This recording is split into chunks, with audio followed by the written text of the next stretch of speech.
पूरनपुर गन्ना कृषक महाविद्यालय में विधायक बाबूराम पासवान, प्राचार्य डॉक्टर सुधीर शर्मा ने बीए के छात्र छात्राओं को स्मार्टफोन का वितरण कर उन्हें दिशा निर्देश दिया और कहा कि स्मार्टफोन का उद्देश्य अपनी शिक्षा को मजबूत करना, शिक्षा के कार्यों में प्रयोग करना है।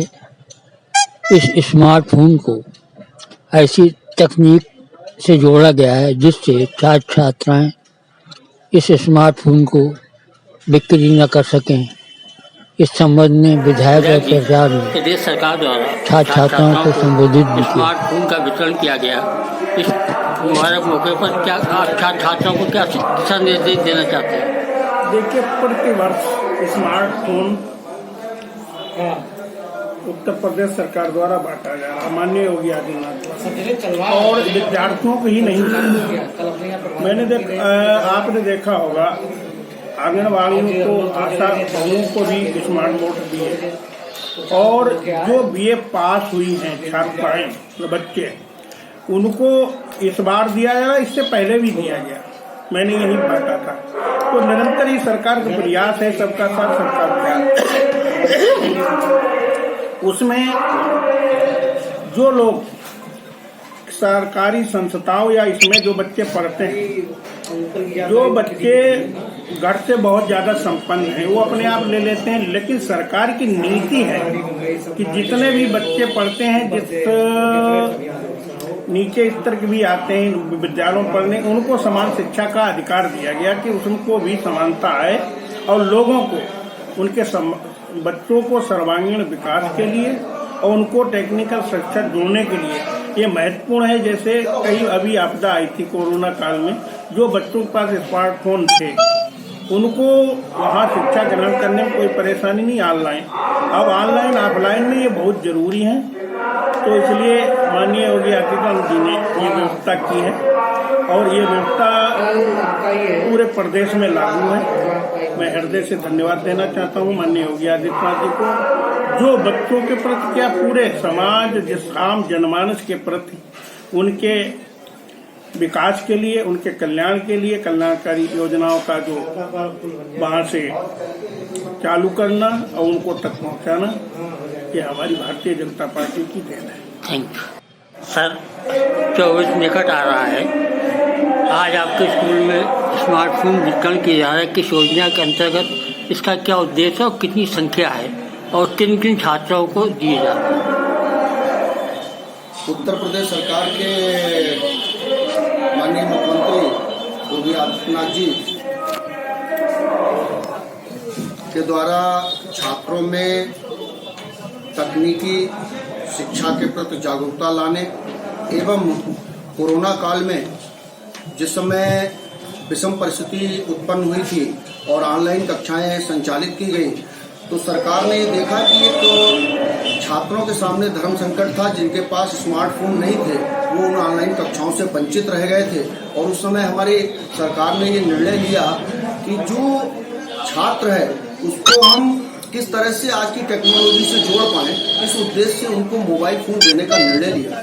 उसी श्रृंखला में मोबाइल फोन जो हमारी उत्तर प्रदेश की सरकार है, हमारी भारत की सरकार है, उसने निर्णय लिया कि हम इन जो युवा है उसको कैसे हम सशक्त बना सकते हैं, ये कैसे स्वरोजगार की ओर बढ़ सकते हैं, किस तरह से ये नई नई योजनाओं का संचालन कर सकते हैं। इस उद्देश्य से इसके जो था बांटने का क्रम प्रारंभ किया गया। हमारे माननीय मुख्यमंत्री जी ने टैबलेट, स्मार्टफोन का वितरण किया। जो बच्चे वर्तमान में बीए उत्तीर्ण कर गए हैं, गन्ना कृषक महाविद्यालय में 358 बच्चे थे, जिसमें से 318 का आज वितरण हो रहा है। सरकार ने ये निर्णय लिया है जो बच्चे बीए उत्तीर्ण हैं उन सबको स्मार्टफोन का वितरण किया जा रहा है। जो एमए उत्तीर्ण है उनको टैबलेट देने की व्यवस्था है। तो आज हम स्मार्टफोन का वितरण कर रहे हैं और कुछ ही समय में जैसे ही टैबलेट प्राप्त होंगे तो जो एमए उत्तीर्ण बच्चे हैं उनको हम टैबलेट देंगे। और उसका मेन उद्देश्य यही है कि ऑफलाइन और ऑनलाइन के माध्यम से बच्चों को हम जितना अधिक दे सकते हैं वो देने का प्रयास करें और बच्चे सरकार की हर योजना का मोबाइल फोन के माध्यम से लाभ उठा सकें, चाहे वो छात्रवृत्ति हो, चाहे अन्य योजनाएं हो सरकार कि उनको लिए उनको कहीं भटकना ना पड़े। जैसे एक उदाहरण के तौर पे माने कि वोट बनाने के लिए लोगों को जन सुविधा केंद्र अपने विभिन्न केंद्रों पर जाना पड़ता था। सरकार ने एक व्यवस्था की कि आप लिंक पर क्लिक करके अपना वोट वहीं से बना लें। इस सभी उद्देश्यों के लिए सरकार ने मोबाइल फोन बांटने का जो निर्णय लिया है वास्तव में सराहनीय है और आज हम 318 मोबाइलों का वितरण कर रहे हैं। माननीय विधायक जी उस कार्यक्रम के चीफ गेस्ट हैं, क्योंकि शासन द्वारा 3 दिन पहले हमको मोबाइल उपलब्ध कराए गए हैं और निश्चित रूप से इसके लिए उत्तर प्रदेश की सरकार बधाई की पात्र है, जो युवाओं के सर्वांगीण विकास हेतु निरंतर नई नई योजनाओं का संचालन कर रही है। अच्छा, ये दोनों चीजें विधानसभा के चुनाव में घोषणा की गई थी, इतनी देरी की वजह क्या रही और अब ये समय क्यों चुना गया? नहीं, ऐसा नहीं है। लगातार पिछले वर्षों से मोबाइल और टैबलेट का वितरण चल रहा है, क्योंकि संख्या स्टेप बाय स्टेप उसका वितरण किया जा रहा है। ऐसा नहीं है कि 2024 में उसकी बात है।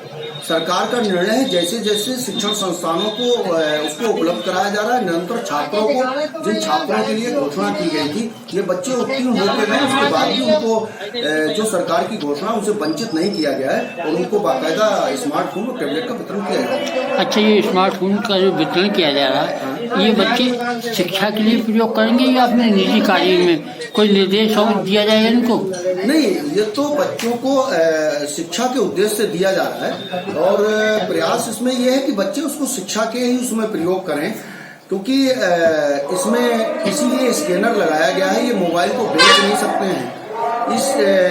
इस लोकेशन पे है, ये लोकेशन भी सरकार के पास इनकी रहेगी। अभी आपने जैसे देखा कि पिछले वर्ष में कुछ जो खामियां थी उनको दूर किया गया और बच्चों को उसके साथ स्कैन करके हम मोबाइल उपलब्ध करा रहे हैं कि बच्चा किसी भी दशा में उसका दुरुपयोग नहीं कर पाएगा। और जैसे ही वो सिम डालेगा तो सरकार के उससे जो योजना है DG पोर्टल जो हमारा चल रहा है उस पर कनेक्ट हो जाएगा ऑटोमेटिक। और अगर ये कहीं उसका दुरुपयोग कर रहा है तो वो निश्चित रूप से सरकार के संज्ञान में। Thank you.